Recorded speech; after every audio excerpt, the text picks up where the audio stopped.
Captain Natanis, are you sure about this course of action? You keep asking me that, and the answer has not changed. Yes, we don't have the time to calculate a controlled jump through the rift. This course of action will breach your contract with monitoring order and jurisdiction around nearby galaxies. I'm aware of this, you've stated it many times. It's either this or we get wiped out of existence, which was not part of the contract.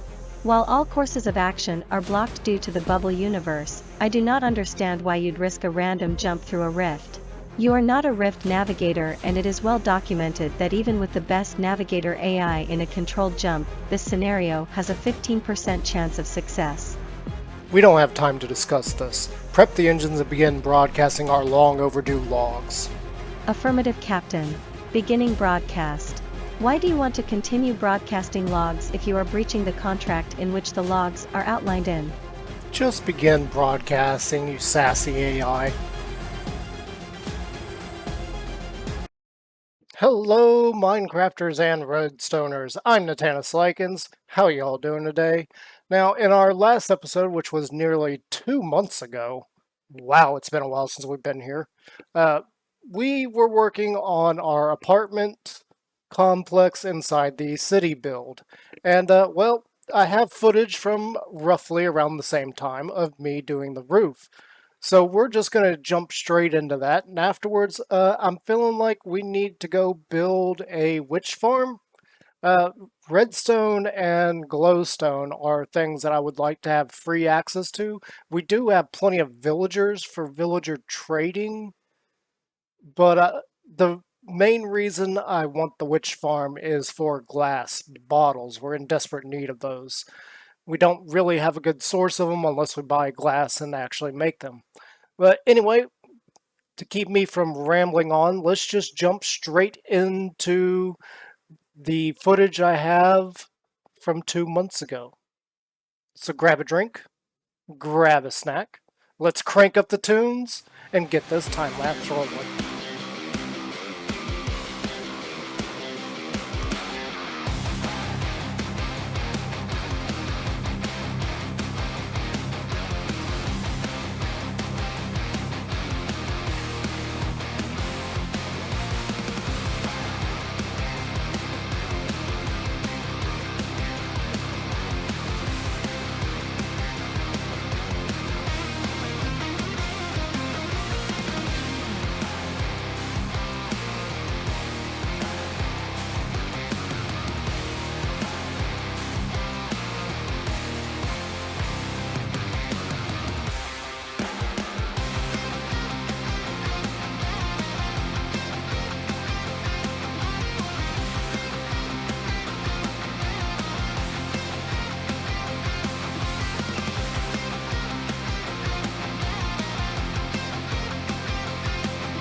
Where did I put?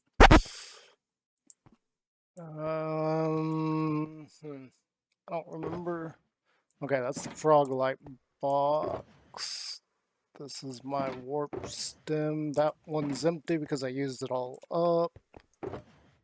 That's what's left of my dark prismarine. Up, up. Hey, wait. No, you guys aren't supposed to be here.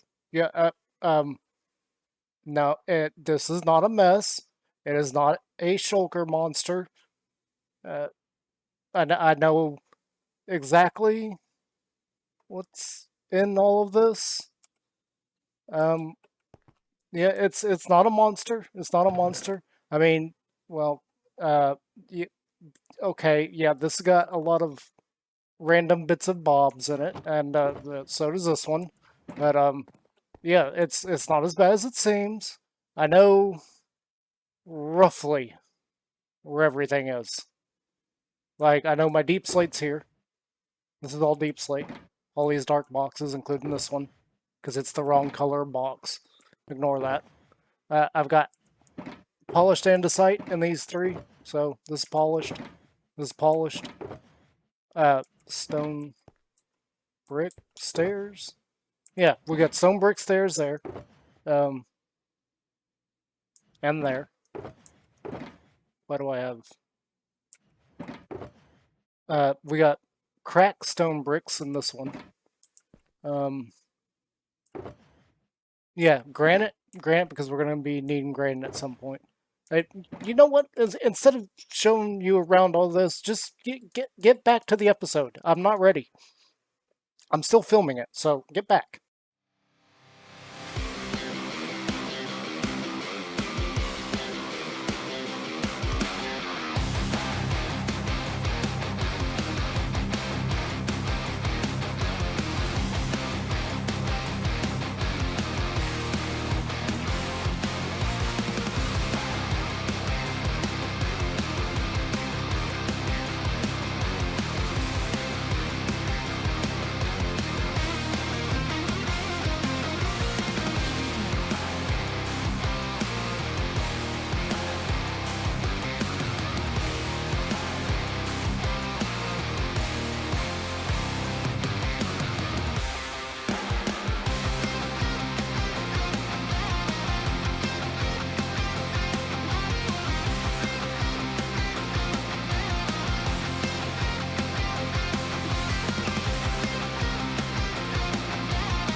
Alright, we are way out here in a swamp out past the mesa because I found a witch hut.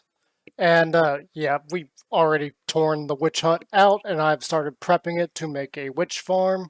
Um, I'm at a conundrum because you guys have seen witch farms. Everybody's made witch farms. You know how these work. You've seen them built a million times by more famous YouTubers in the Minecraft community. Uh, so I'm really tempted not to show you a time lapse of me building this. Um, Here's the conundrum.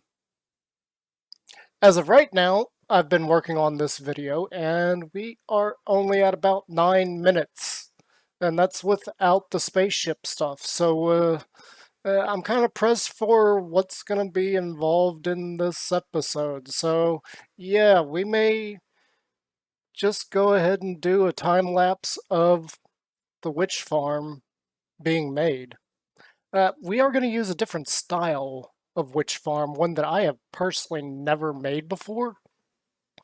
It involves using the cramming entities kill method and a very different setup for the water pushers to push the witches. Yeah, you guys have seen these. You know what's about to happen. I was supposed to say who made this, and I don't remember who made this. Uh, it's gonna be based on that person's because I didn't actually watch the whole video. So yeah, we're not going off of a tutorial. But anyway, let me crack on and grab a drink, grab a snack. Let's crank up the tunes and get this time lapse rolling.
Take two.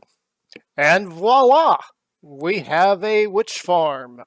We made a mistake in recording the initial clip of this. I forgot to turn OBS on as far as what it's actually seeing. So we had a blank screen with a voiceover going on. Yeah. Okay, so the witch farm is done. We've gotten it completely built. There was a little hitch, which is why there's an abrupt stop in the time lapse and then it switches over to start again. I noticed the redstone didn't work as intended from the design that I glimpsed. I did not follow a tutorial. I just looked at the build, said, oh, that's what they did, and built it. But the problem was the redstone signal, being that this is off, all of the trap doors were constantly open instead of being closed. So the trapdoors were in reverse of what they should have been. All I did to fix that issue is add a redstone torch here and a repeater back here, which means that this redstone torch is always on, keeping all of the redstone on, which means that all of the trapdoors are on when nothing is inside the farm. Once a witch spawns, it sets off the redstone for the hook wire trips, which turns on this repeater, which then depowers this redstone torch, causing this line to depower, which then causes all the trapdoors to open. We did have to make that one little change, and it was actually a fairly simple change because I saw what was going on and realized all I got to do is reverse the signal. So yeah, that's how that's working. This guy over here, this is an experimental mushroom farm. Now, you guys actually missed the part where a witch spawned in there. Yeah. So we had a witch spawn in there, which was both weird because that's where the hut was, so they should have been spawning over there. Instead, they spawned in here. I guess it's just anywhere in the swamp. I don't really know the mechanics of how a witch spawns. But anyway, so we had to put slabs all in there, so we can't get in there now. So far, this hasn't produced anything, but that's because I just finished the redstone for it. And same kind of principle, we got trapdoors back there with water. So once the redstone signal gets sent, the water flushes any mushrooms that have grown out and into the hoppers, hopefully. Again, this is experimental. I don't know if it's actually going to work. Let's go back here and look at the redstone because it is fairly simple. We got basically the same thing going on here. We've got a redstone torch that is always powering these on. So the trapdoors are in a state of closed instead of being always in a state of opened. And we kind of had to do that for the same reason over there. Anyway, the rest of this is a circuit that I use quite frequently. So we got a daylight sensor here. So anytime it senses daylight, it's going to send a signal to this redstone, which is going to power this repeater on. That's very important because of how short this area is right here. What will happen if you do not have this repeater is that this line should activate first. Without the repeater, this line does not activate before that line, which makes the comparators see that signal, and it causes problems. So you have to have this repeater here. Anyway, we got redstone dust going into this comparator, which then says, hey, I detect a signal. It sends a signal over to this redstone dust, which powers this repeater, which depowers this torch. Now, while that happens, the signal also goes over to here. We have 3 repeaters on 4-tick delay, so there should be a few, like a half-second delay between this getting activated and this being activated. And once this does activate, this comparator is going to see this signal is actually stronger than that one because of the distance, and it's going to turn off the signal. Does that make sense? Yeah. I hope it does. So basically what will happen is the trapdoors will then drop down to their open state, which then lets the water flush out any mushrooms that have grown inside the farm. One thing you cannot see, and let me grab some dirt here and demonstrate. I don't know if we can use this mushroom. We'll see. So effectively the area inside the farm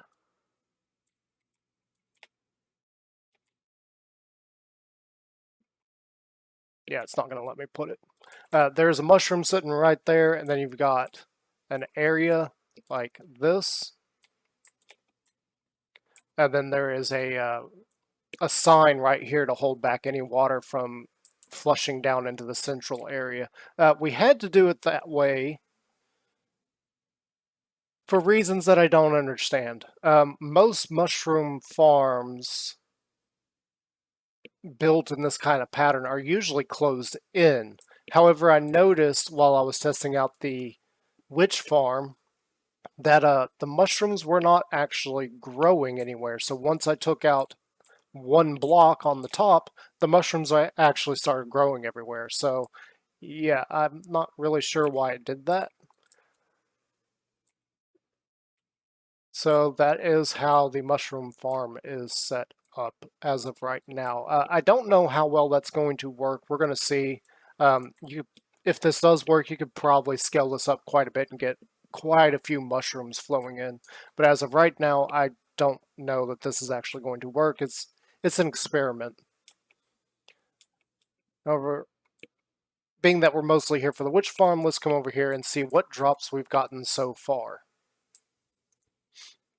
Okay, so we have 17 spider eyes, 7 sugar, 21 redstone dust, 7 gunpowder, 17 glowstone dust, 11 bottles, 2 rotten flesh. I'm not sure how the rotten flesh got in there, and 2 sticks, which actually is a lot more because I've been taking the sticks out. So yeah, we are getting drops from this. It is working, though a little bit slow. As you can see from the area around, I have been putting lanterns up to limit spawns. We still need to do a section out that way. We've mostly gotten around here. So yeah, as of right now, spawns are sort of limited. With any farm that deals with mobs, you need to go caving, and I discovered a little bit of a cave system down there. Yeah, it's just a tiny one that also has a abandoned mine shaft. Um, yeah, so we're still working on lighting all that up. As you can see, I've got about 2 stacks of torches. Yeah, we got a little bit of caving to do, which is also a good thing, bad thing, because I don't like caving. But we have found quite a bit of copper down there. Anyway, we are going to take some time. I'm not sure how much time to AFK here and see just how many witch drops we get. So yeah, I will go ahead and do an AFK session here, and I will be back with you guys in probably a couple of hours. I have no idea how long we're going to go for. We are going to go for an extended amount of time. I just don't know how much. But yeah, I'll see you guys when I get back.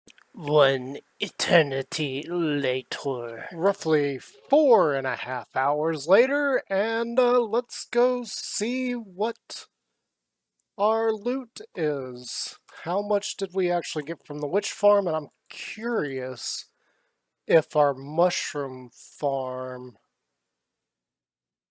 had any mushrooms get collected. First, we're going to check on the mushroom farm because I'm more curious about this. Ooh, look at that, 4. That's not a whole lot. However, proof of concept, this does work. So yeah, 4 mushrooms out of that.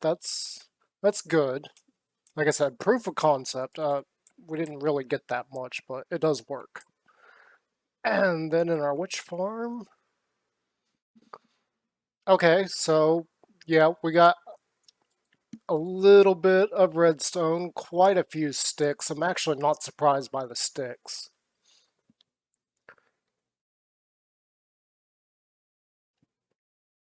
I have to say, I am surprised by the lack of glowstone spider eyes, especially glass bottles. I'm also surprised we're not getting any drops either for like potions. I kind of thought that we might get some potions, but I got a feeling that's not from an AFK farm. That's probably from actual player initiated kills. But this is good. This is good. We got the majority of what we need. These are, well, let's actually reorganize this a little bit. The glass bottles is the main thing that we're after here. And then the glowstone, of course, the redstone are the other two main things. The sugar and the spider eyes are going to be kind of a side item that we collect. Let's get out of here. That's really, really loud.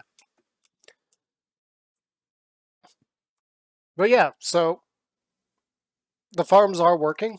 We do need to make another farm over here at some point. And that is, I need another flower farm. I need more orchids. Orchids? Yes, orchids. We need more of those. So at some point, I've got to find a spot to potentially put a flower farm on. I had my eye on that spot. It doesn't look like it now because I removed all of them, but there were a whole bunch of orchids right on that little island right there. And in fact, that little frontal piece here is where they were. But yeah, that's good. I'm going to have to get to editing this video, and we'll see what else we can get into. I'll be back in a minute to either say, hey, we're done for the episode, or to move on to another project. Okay, let's talk about the elephant in the room. What I just said in that little text. This is editing Natanis, and well, we are on one hand going to we're going to go ahead and end because apparently that used up a lot more time than I thought it would. But yeah, while I was recording, I didn't even realize that I had the desktop sounds turned off. And I'm already done with most of the episode, so I should have noticed that sooner. It wasn't until I didn't hear the mine carts that I realized, hey, why can't I hear the game sounds? And I quickly looked at OBS and saw that the desktop sounds were turned off. Yeah, I am an idiot. The entire episode's been like that, and I didn't even realize it. Of course, I'm not really sure about... Well, actually, yes, I am sure, because I recorded the old footage, but it wasn't until, like, a few days ago that I actually used OBS to bring it all out, to record that footage and everything. It's kind of like a two-part system. I have problems with replay mod not exporting correctly, so basically what I just do is end up recording the screen using OBS and using replay mod to edit the camera path. So it's kind of a dual system where I'm using both programs to do what I effectively should be able to do with just one replay mod, that is. Anyway, yeah, that is pretty much all I've got time for in this episode. I actually am not done with it. I've still got to do all the ship stuff, and I'm actually not really sure what to do with it at the moment. I actually forgot what my idea was the other day. I should have wrote it down. But yeah, I will see you guys in the next episode. Bye-bye. Dimensional jump calculated and inputted into navigation. Double check all systems for rift jump. All systems ready, warp drive ready, navigation system ready, hull integrity at 100%, shields at 100%, life support at 100%. Okay, it's now or never.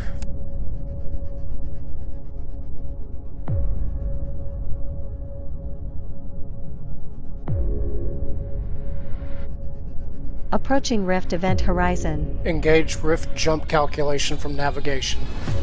Rift jump initiated. Warning, rift wormhole unstable. Adjust anion particle output by 2.357%. Adjusting. Wormhole quantum entanglement stabilizing. Wormhole stabilized. Captain, how did you know how much to adjust the output by? Yeah, honestly, I have no idea. I just knew. What's the wormhole stabilized at? Wormhole quantum entanglement holding at 95%. Captain Natanis, where do you think we'll end up? Making a random jump through a rift means that we could end up anywhere in the Minecraft verse. All I know for sure at this point is I have to keep moving forward. Sitting around will only lead to my death, or worse, being erased from existence. My fate lays in wait on the other side of the rift.